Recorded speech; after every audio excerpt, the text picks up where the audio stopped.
Oh, good evening, friends. How are you all this evening? It's so great to be with you. My name is Nicholas Vaselli. I'm the artistic director of Theater Breaking Through Barriers. And yeah, here it is. We're 2 minutes late tonight. I'm sorry about that.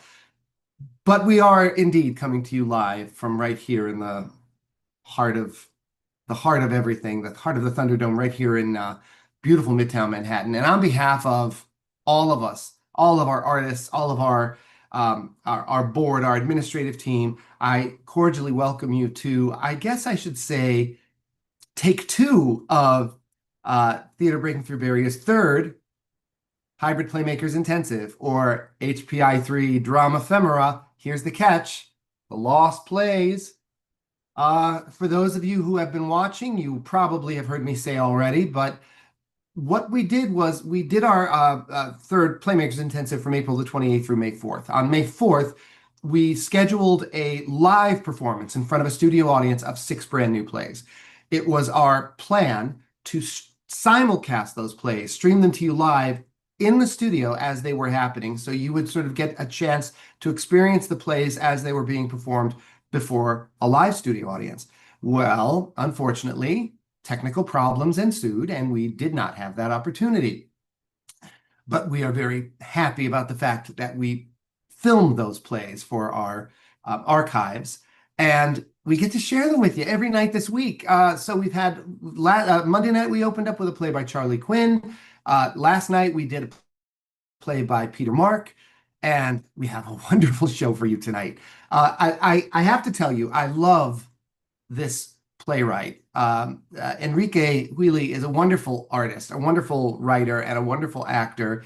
And like our playwright last night, Peter Mark, he's got such an interesting perspective and an interesting view on life. He's got a very unique style.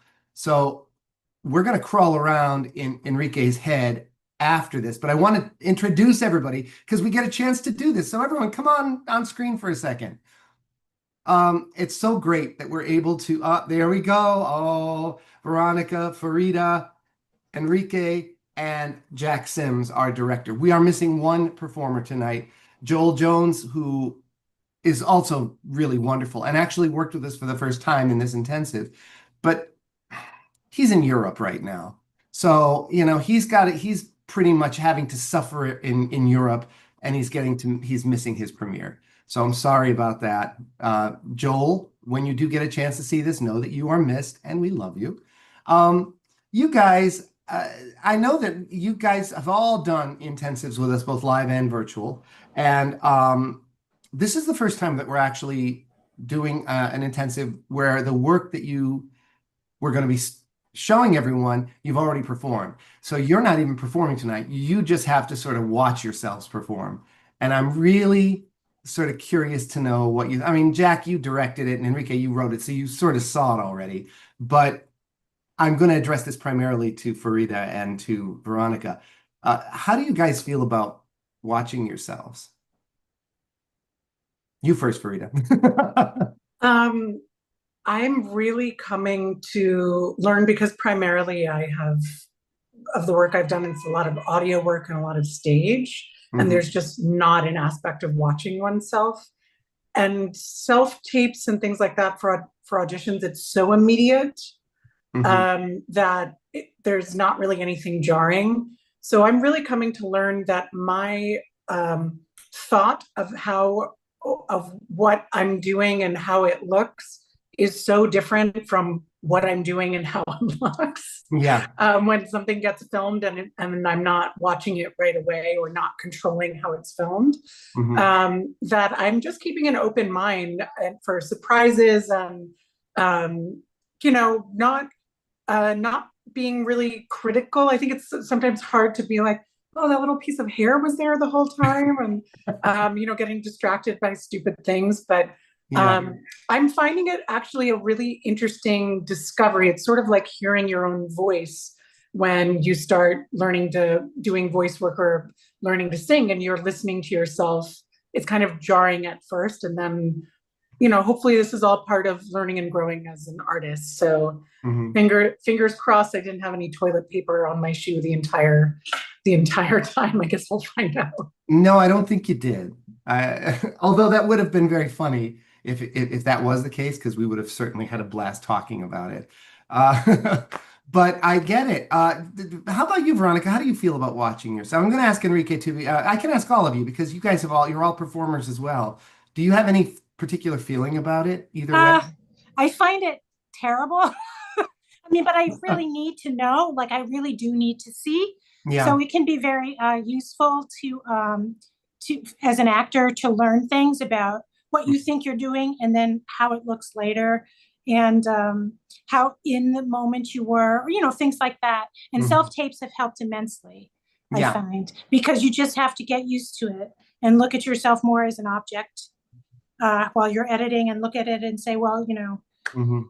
does that look like something I've seen on TV that I would enjoy? Am I engrossed or Mhm. not? And so it really helps you sort of learn certain technical elements that maybe actors normally wouldn't have to learn. Mhm. I agree. I think it's a great tool. I think it's really, really important. Certainly the Zs, I refer to the Gen Z, they're so used to filming themselves all the time and really looking at themselves and taking pictures of themselves all the time. And it's sort of like nothing. But I Right. know growing up, especially as a stage actor, you don't really do that very often. So it is very jarring at first to have to say, ooh, a lot of times you're watching, the first thing you do automatically is you watch yourself, right? That's the first time you watch it. And then you're sort of saying, gee, I know when I was doing that, when I was in that moment, I was feeling this way. How come it doesn't look that way? Or maybe it does. And you're sort of, okay, good. At least that came across. But it's a strange thing. Do you have any thoughts on that, Enrique? Oh, yeah. My feeling is the most boringest answer is that I absolutely can't stand it.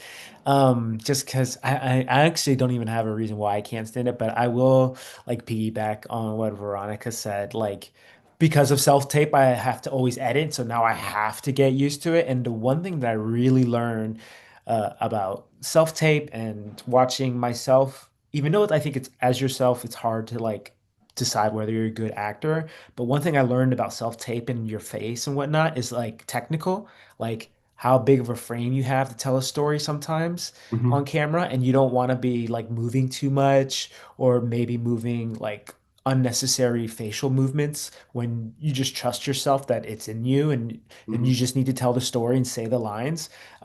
That's what I really actually found really useful watching myself is just like, oh, I don't have to move. I don't have to make sure that I look alive on camera. Camera sees everything so intensely and picks up all the subtlety that that's what I really like about watching myself now in the aspect like, okay, am I hitting my technical like notes on camera? Hmm. Yeah, that's another aspect that again, when you do theater, when you're trained as a stage actor, which is why if you watch like early films that were made like in the 1930s and 40s, you see a lot of actors who basically were brought from the stage to Hollywood and they haven't yet learned that discipline of you're performing like you're on a stage. Everything is bigger, everything is more animated, and it looks kind of silly on a especially when the camera's like right there. Um, do you have any thoughts on this, Jack? I saved you for last. I'm sorry, we're doing a talk back before we do the screening, but I apologize. We're going to jump right into the picture in a second, but I just want to ask, I just wanted to make sure I asked you that. Sure. And Enrique allowed me to interpret it. He to make it the way I thought it should be done, and the uh, the actresses were cued in on everything. So for me, I'm looking to see the things that I asked them to do. Hmm. They did, and they did them very well. I'm curious to see how organic the moves I asked them to make look. Well, we're going to get a chance to do that all right now. So thank you all. And we'll talk more about this on the other side of this. But in the meantime, turn off your cameras and let's get this party started, shall we? Hang on one second. Let me just get the film queued up. Here we go. All right. So ladies and gentlemen, without any ado, sit back, relax, and enjoy Enrique Huili's Celestial Warlords.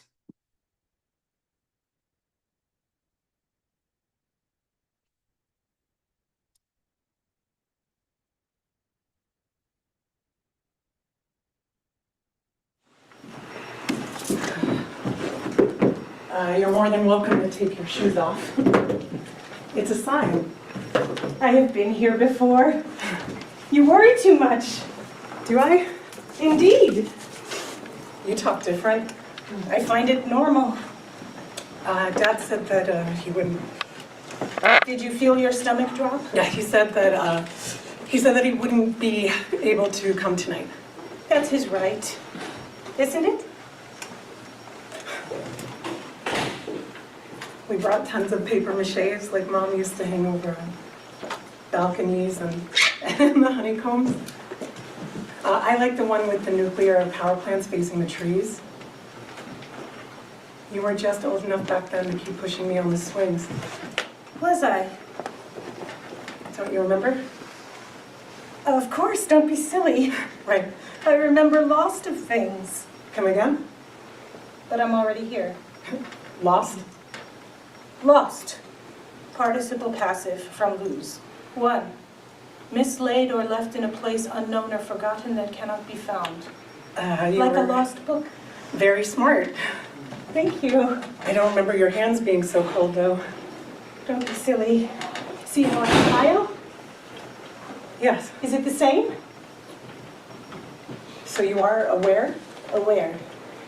1828 as watchful, vigilant, or... Yeah, I get it. Why are you crying? I'm just so happy to see you. But I've known you your entire life. No, that's right. I do have rights. Sorry? I do have rights. Yeah, I know. I'm not trying to... Trying? I'm getting sick of this game. I'm not trying to play any games. You keep throwing words that were birthed before the moon, or even before Germany. January 30th, 1933. Oh. Words that could be needlessly said, washed out by your own 2 hands. Hands are merciless, but not kind. Don't get that twisted. Or don't be ignorant. I can't remember which one comes first. But I'd like to pretend we were still turning in report cards. That was fun. I don't know. You are not much of a braggart. You never have been. It was fun. I never meant to hurt your feelings. So you do remember everything? Well, don't be silly.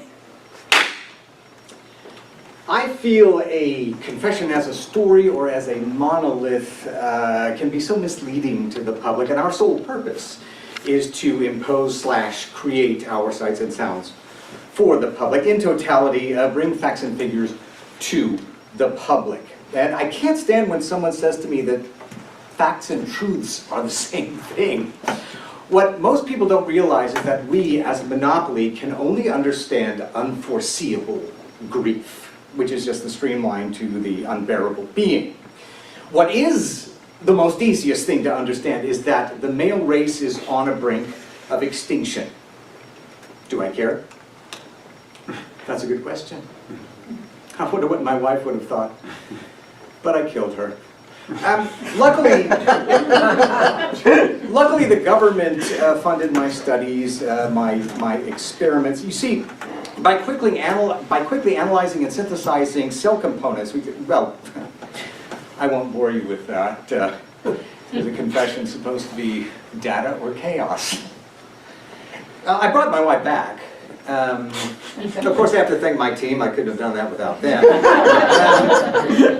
It started only cloning toenails, then we moved on to curved thumbs. Now that was the hardest part. But as soon as we broke through that barrier, oof, it was like only eating protein shakes. She was able to remember everything, how I looked, how I smiled, how we made love. She even remembered me attending superiority meetings, but it didn't affect her any longer. We were able to understand brainwaves with more frequency. We could control certain desires. Now all she can do is say how much she loves me over and over again. only thing is she can't stop crying as she loves me. But she's white, Caucasian. I'm not interested. All right? We don't need to bring them back. No. That was always a fool's game. No, I am only interested in bringing back others and to see what they do to each other. Brainwaves. Brainwaves. Synthesizing protein. Well, you get it, don't you? You better. I don't know what the guide is. How about, I love you? I love you too. I love you. Yeah, I love you too. I love you. Okay. I love Thanks. you. Are we okay? I don't see why we wouldn't be, I just want my sister back. but we don't have any other sisters. No, I know. I just want to be the little sister again. You will always be. But in order to heal again, don't we need to? Okay.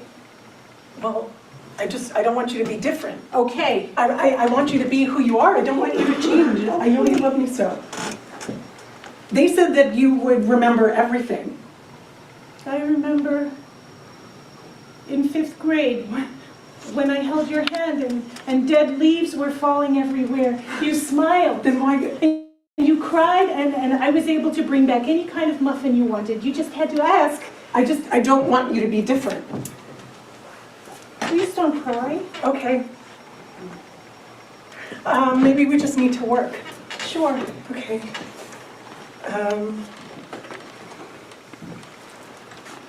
Oh, how about this? Do you remember the last time? Do you remember the last time you were hungry? 2:47 p.m. You're sorry? I was hungry today at 2:47 p.m. You see, brainwaves are everything. My wife can no longer see that, but that's the sacrifice we all have to make for the greater good of our country. Now, once we were able to finalize everything, there were no issues getting approval. I mean, no issues. I was able to set standards and regulations. At first, I thought it was a joke. I mean, but my God, I was able to control agencies that never existed before. Now, the first conversations we had were about who we were going to bring back next, because bringing back chickens and cows just was too easy. Nobody wanted Brian Ho, first-generation Vietnamese. Mitchell Lawrence was the first person we brought up. And he was murdered, and don't let anyone tell you otherwise, in the 2028 riots. This is when I introduced the lust for blood. Which many were confused by, but luckily I had the floor. And my God, it felt better than making love to my wife. She can no longer say she raped me. I introduced the lust for blood. Why? No living human can function if all of its blood is drained from its core, its body. You can survive a gunshot, you can survive a knife wound, you can survive a plane crash. You can, well, you get my drift. But if you ever were to lose all of your blood, then you cease to exist. Now, with brainwaves and lust for complete blood, then they started to pay attention. As long as we don't focus on bringing back the whites, we may have a chance for avoiding extinction. Man is no longer in danger, and we can thrive, and oh, how much we deserve to thrive. Of course, we had our doubters, but that was an easy fix. I just killed my wife again, and again, and again, and again, and again, and again, and again, and again. The only problem is she can't stop crying as she loves me. 2:47 p.m. I wouldn't bring that up. But why not?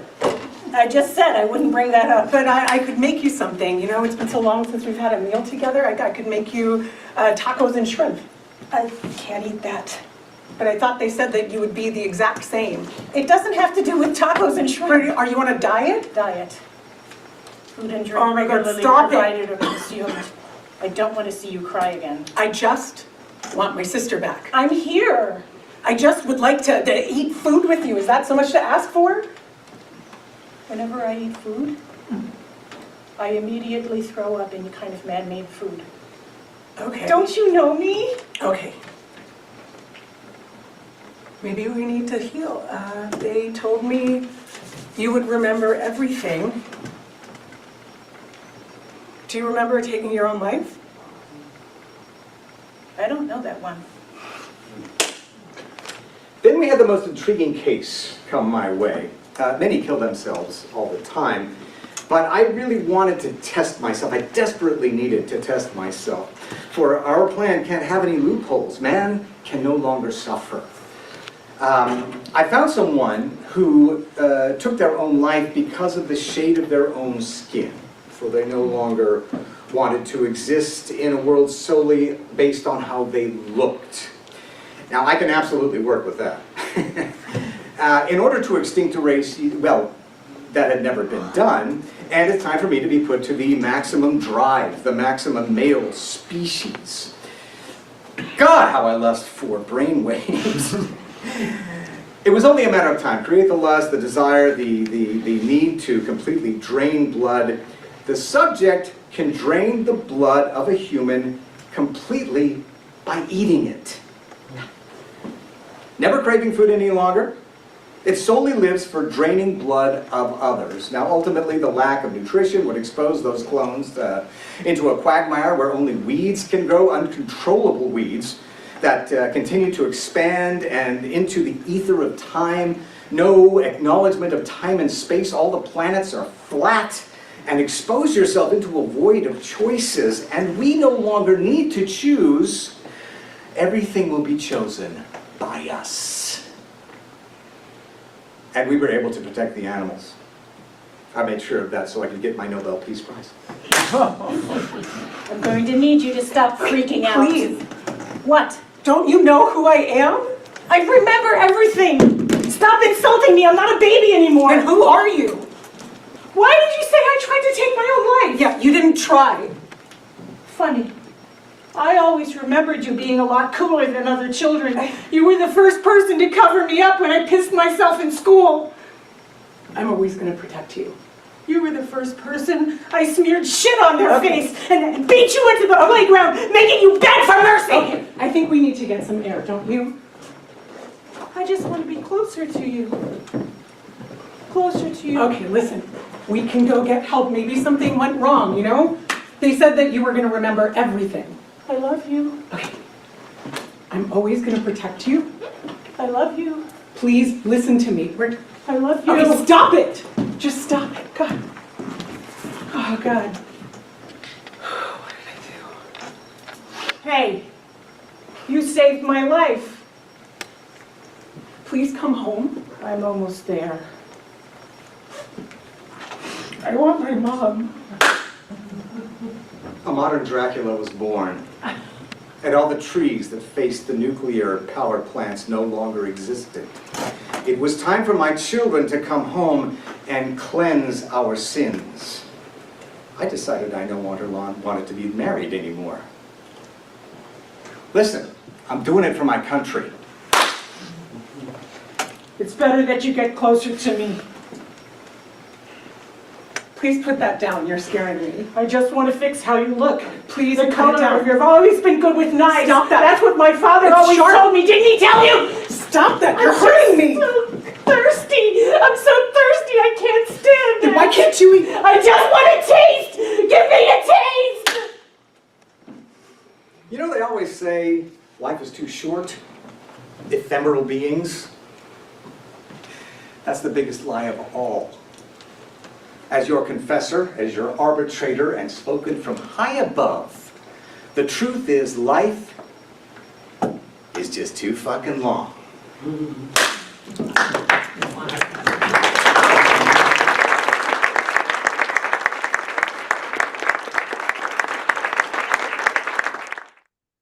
Wow. Oh, I have to tell you guys that I love, first of all, I loved all of your work in that. I thought it was such a great play, a great piece, really. So exciting and and kind of Twilight Zone-ish, and kind of like there's a million ways we can go in this discussion. So thank you guys so much. Where's Veronica? Veronica, come on back. Are you there? I'm here. Okay. First of all, I have to tell you, and again, the way we pair this together, it's all random. But you guys, Fareeda and Veronica, you could be sisters. I mean, you really, it just worked so well. And you played it so well, so beautifully. My goodness, I loved it. Enrique, what did you think of this? Come on, I want to know your opinion. Then I've got to ask you, where does this come from? I mean, honestly, first of all, I was kind of floored how well it came out on camera as well, because I remember being there in person Yeah. and being so like shocked. Nick, I only went to the first read through and then I never went to any rehearsals because I kind of like just giving it away for them to all work and collaborate. And Sure. so when I went to go see it, it was my first time and it just blew me away. And watching it now, Mhm. just like you can hear it so well. It's great to have the text on the Mhm. bottom also. And I just felt like the movement, it was so well. I was very, very pleased. Thank Uh, you. It was wonderful. no, are you kidding? It's a pleasure. I'm sorry. The camera was, I had a stubborn tripod and I was setting it and it just kept creeping back. I'm like, get back there. There's a It worked. Mhm. So, all right. Tell me, I want to know, like, first of all, when you had your first meeting with everybody, where this came from and how you were like, what ideas did you extract from just talking to everybody? And then how did that get you to where we ended in this piece? Um, well, we all met up on Zoom, and I think we just kind of like introduced each other and got to know each other very briefly. And I think the thing I asked specifically, since I was writing for all of them, and like you said, it was randomly selected. Uh, I just kind of like wanted to know like little things about them that kind of quickly informed me of like whatever random ideas would come to my head. So we kind of talked about like genres and like what kind of storytelling we like or we like to see. And that was really useful for me. And I explained them my process of writing and what kind of stories I like to do that are more, I guess, maybe you can say like a little more experimental and absurdism, because it's something I've always loved. And that was really helpful. And then once I got all that information, I didn't really tell them exactly what idea I had or even like theme I was going with. Mhm. I was just listening to them, and by after like listening to them, and Jack was like, "Oh, you have until like Monday to give me to hand in the script." I was like, "Oh, Yeah. crap, that's so soon." Mhm. I got nervous, and that nervous actually made me realize like, oh, I think I want to write my like first sci-fi play. And that really sparked me. And I think within, I don't know, Jack, was it less than, less Friday, than 72 Friday, he hours? gave it to me on Friday. Yeah, I gave it to him like immediately. And I was so excited when I got the idea of just kind of coming up with this sci-fi cloning. I mean, if you're not familiar with Carol Churchill's play Number, which is Mhm. about cloning and stuff, that was also like a huge inspiration. And then I just wanted to throw some vampires in it, and that came out of me. It's just like, yeah, how do we get to like a futuristic sort of annihilation? There's a lot of discussion in here about uh race and gender, male and female, and all of that. I find it all very what certainly evocative of where we are right now in our world, and it's always evocative, but yet I think now because of uh, the great opposition that we are finding, the great how we're also pulled apart, it just sort of exists in a very pronounced way. Um, I'm assuming that that was all in there because of this. I'm, almost like this is where we're headed. It just made me think Yeah, of, absolutely. I it mean, made me think of a million different things, but yeah. But you were saying that's pretty much it. Like yeah, I love it. I love it. There was a movie the other day. It's sort of a documentary movie called, well, it's political. It's the movie was called, was it 2037? And it was a movie that sort of talks about, I don't want to get into politics, but it does talk about sort of a possible of where we are now and where it leads us by the time we get to 2037. And there's like elements of that in this, At the same time, there was a movie that was out a couple of months ago called Mickey 17, which also has that element of like this, this guy that ends up going on this space project and he decides he's going to be an expendable, which basically means they just can genetically reproduce him over and over and over again. Like they'll send him out on these missions where he'll just get killed and then they just bring him back again. There was something about that there is in this as well. The vampire thing was kind of like, wow. Jack, from the way you guys were, from the way Enrique was speaking, did you guys, did you have any ideas or feedback that you gave to him after he's presented his first draft? Was there anything, did you work on this? A lot of times a playwright will work with the director, and I'm just curious. When in the first meeting, we talked about absurdist theater. He mentioned Churchill. I mentioned UNESCO. We talked about that. He said he liked to do things with an edge to it. And I remember saying, I like something that has a misunderstanding, and I like things that are driven by misunderstanding. So and the girls had things that they brought to it also. So we just had a really nice. Vigorous conversation that first time, and like Enrique said, then he just gave it to us. Man, I do remember him saying, "Monday, you want me to have this on Monday?" And I said, "Well, the first draft," and he had it to me on Friday.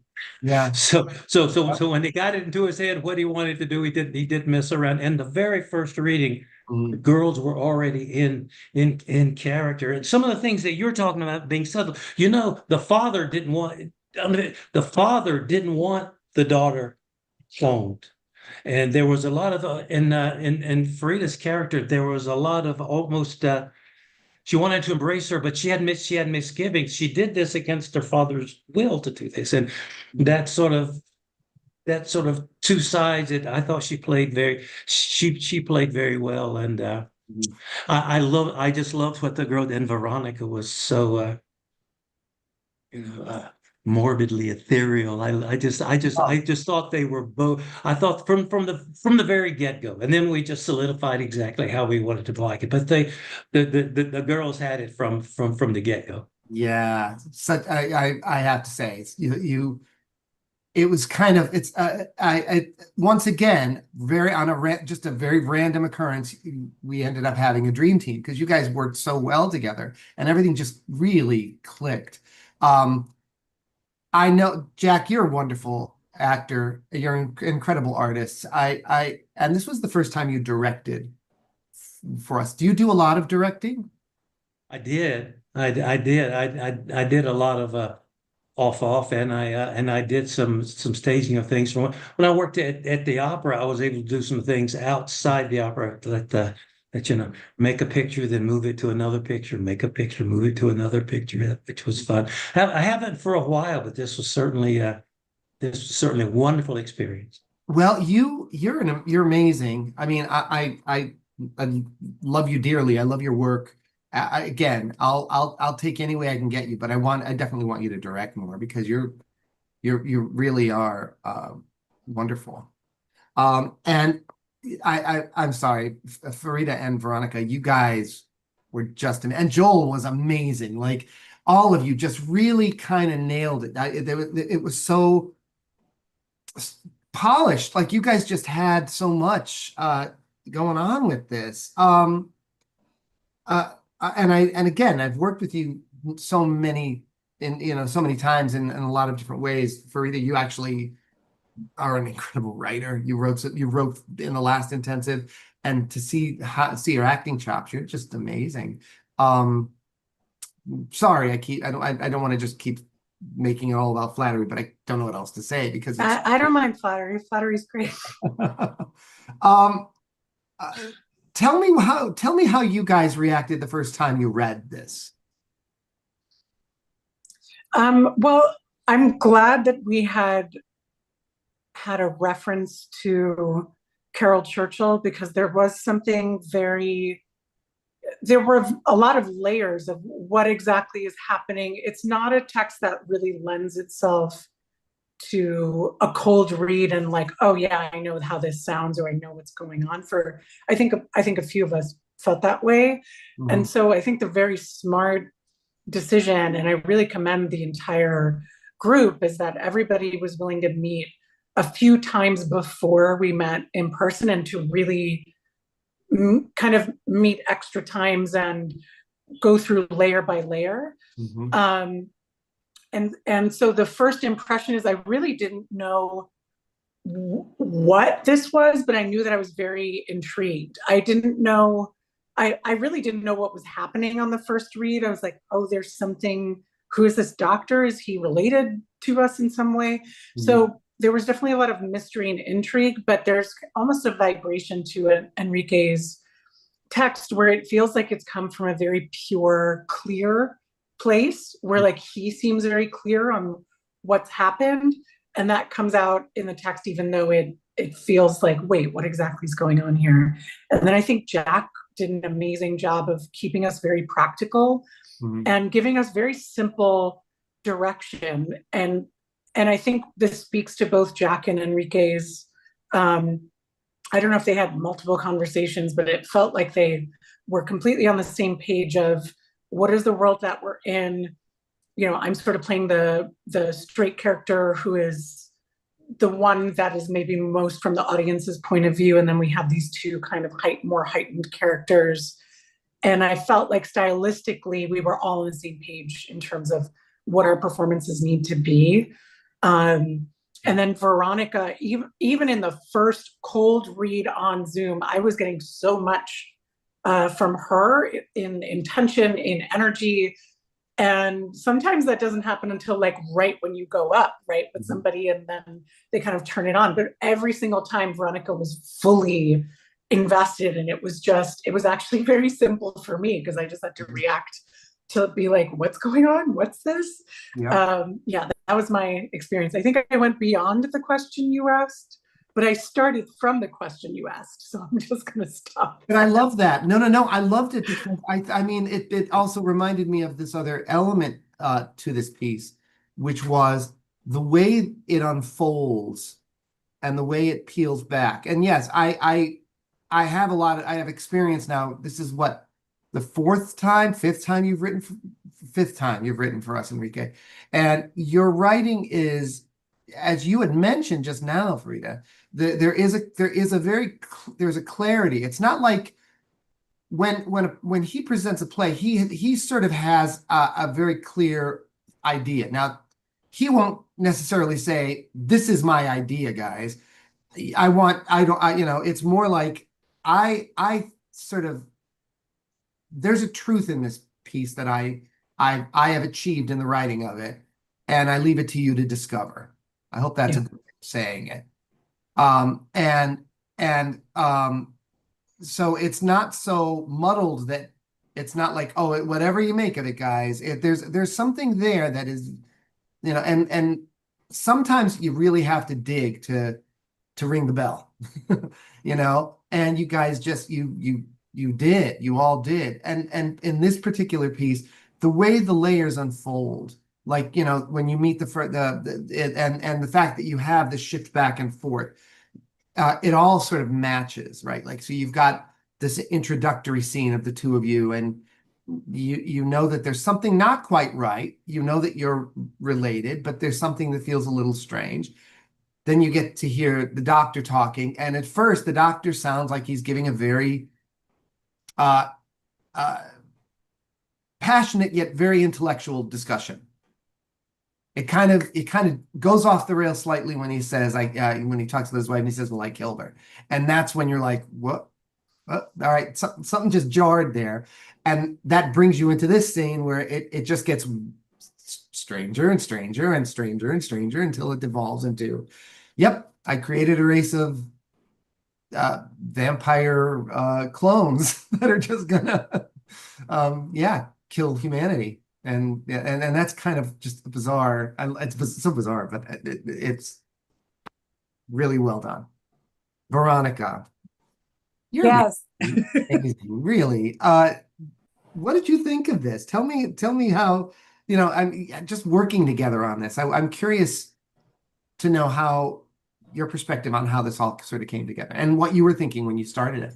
Oh, well, we had our conversation, and 2 days later, we got this incredible script, and all of us were like emailing saying, "Oh my God, this is incredible!" And so when you get it, you don't know exactly. It's not necessarily linear for the audience. You don't know what's going on necessarily at first. So I felt, but I had no problem performing it. I don't know. There was so much going on that I could relate to. So I don't know. We just worked on it little by little, and we would get like little notes here and there. So I would kind of understand, okay. Mhm. But there's an element of, it's very disturbing. And I like that. It was funny on one hand, but it's kind of edgy and very dark, at least for my character, who Mhm. does not want to be cloned, No, of course. doesn't want to be coming back. No, and you're yeah, and it's just the fact that you see the conflict here. You see that Fareeda, really wanted her sister back and was assured, oh yeah, it'll be just like having her back again. She'll remember everything. It'll be the same. And then you come back and it's like, nope, nope, from go, there's something wrong. There's something wrong. And so for this play and the time frame that this play takes, I mean, it would be very interesting to think about, is there a way to expand this piece into something more? Like, can you turn this into a full length or, because I think there's enough material here that you can really go in a lot of different directions with it. But I think for what you've done here, it really does, it's packed. It's very, very packed, and it's got a lot of, like I said, to be able to come up with something that's that multi-layered and in a very short piece is exquisite, I think. So yeah, and it was just so fun to see the way you guys played. I mean, thank you, by the way, in the beginning, Enrique, for making sure that that you told everyone you had this. You really loved sort of absurdist or surrealistic writing because it enters into that whole genre, and part of it is you guys have to sort of find your own reality in that and make sense of it. And once you find the reality, we'll get it. It's hard to do that. I mean, I think at times, especially when you're so used to doing plays that tend to be more like living room dramas or something that has a very specific style or formula to it. If you do a lot of Shakespeare, you get used to Shakespeare. It's like, any one of Shakespeare's plays, it follows a certain pattern. And once you start doing it, it's just like, oh yeah, I got it. I don't know. So all right, so I want to go back to Jack for a second. With this, I don't know. Do you have any could you envision this play becoming something more, like expanding it? Do you think that there's a possibility of that for this piece? Yeah, even because I can see the relationship of the sisters expanding. I could see the sister going back to the doctor for help. And let me say about we didn't really mention Joel a lot, but my main direction to Joel was, the more you talk about this, the harder you are having, not just going bananas. You are controlling yourself because your brain is what the doors say, squirming. Your brain is squirming like a toad, and you're just fighting to stay in control of this in front of an audience. And I thought he did that wonderfully. Oh, he nailed it. He was so wonderful in this. Thank you for speaking up for Joel. I'm sorry. I would love to talk to him if he was here, because I just love the details of the fact that he had to deliver these monologues. All right. His performance was just, it had to sort of come from a different place. He was sort of listening to what was going on there, but yet he was in a whole other world. And just his physicality, he even had the little twitch thing that he kept doing, and you could see that he was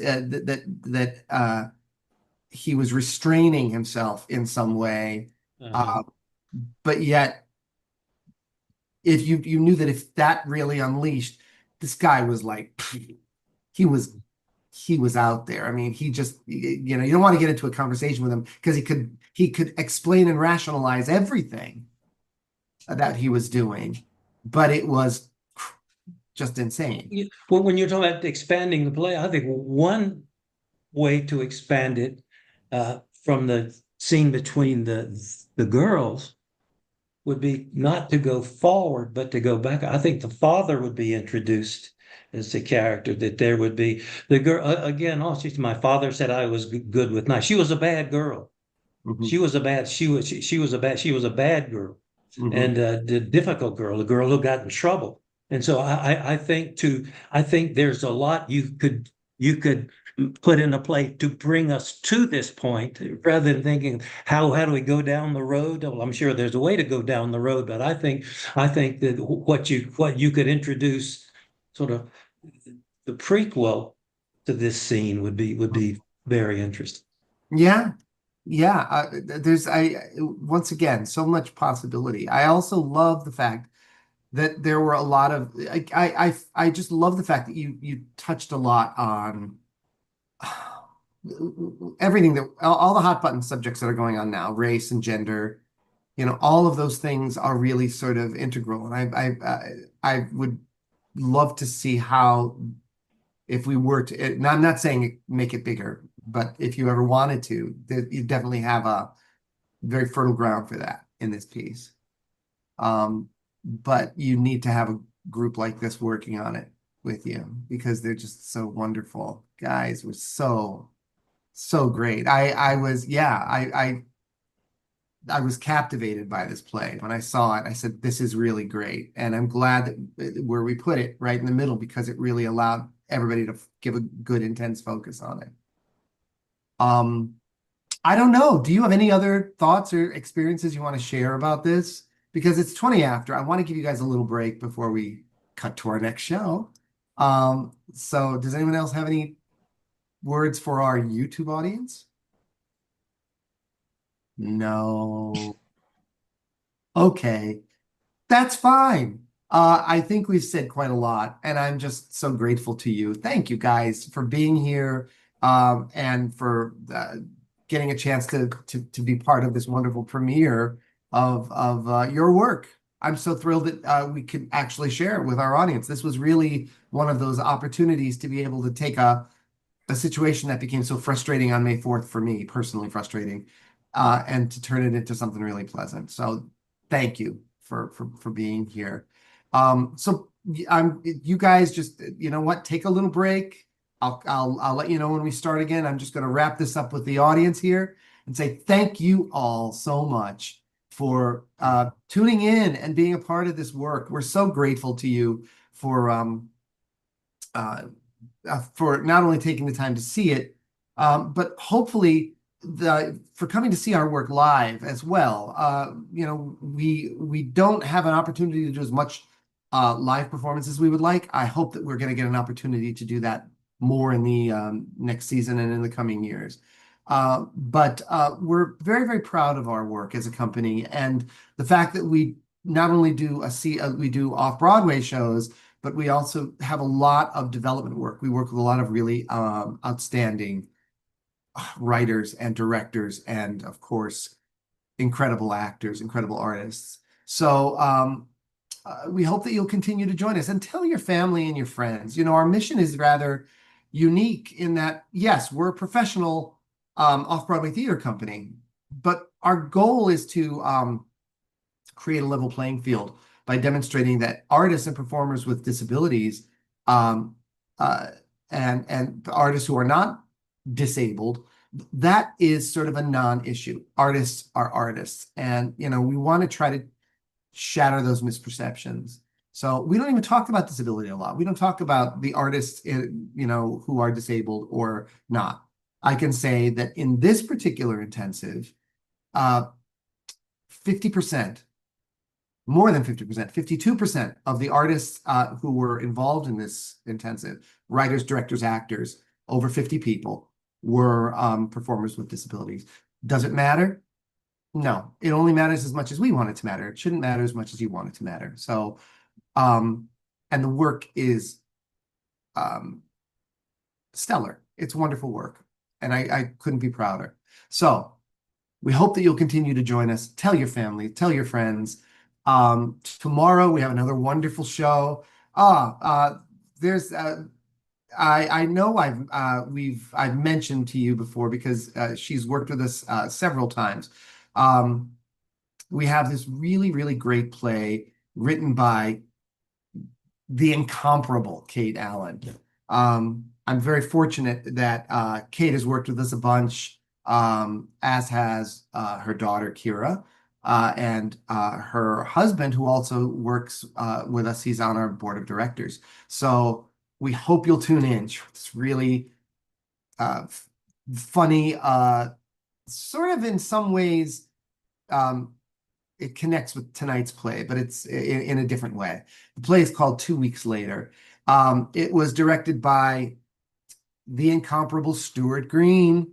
Everybody knows Stuart, and you do too. He directed this one, and we have a great cast. We have Helen Cox, Samantha Debicki, Sarah Poland. We hope you'll tune in tomorrow night. So in the meantime, if you like what you saw, go to our website, check out all the work that we're doing. You can see all of our past work. You can go to our archives. You can see all of the shows that we've done virtually, the virtual plays that we did for DRAMAPHEMERA, as well as all of our other virtual intensives. They're all up there, and you can access them, as well as photos and reviews from all of our other past productions. If you really like our work, on the homepage, if there's a donate button at the top of the page, if you just click the donate button, you can support us in that way as well. I always feel weird about asking people to donate money to us. We're a nonprofit, so if you donate to us, it is 100% tax deductible, but more importantly, you become a partner in art with us, and we take that very, very seriously. It's not just throwing money to help us. It's really sort of becoming more of an actively involved in how we grow. So we hope you'll do that. Dear friends, thank you so much. It's 8:25. I am actually going to end this broadcast for now, because in 5 minutes, we're going to go over to Facebook and start it all over again. So we hope you'll join us then. If you missed it, well, you wouldn't be talking, you wouldn't be hearing me right now. But if you loved it, come and see it. If you really loved it, call family and friends and say, come on, we're going to see it all over again at 8:30. Thank you so much. Have a great, great evening, and we'll see you tomorrow night for Kate Allen's play 2 weeks later. Thanks for everything. Have a good night. Bye-bye.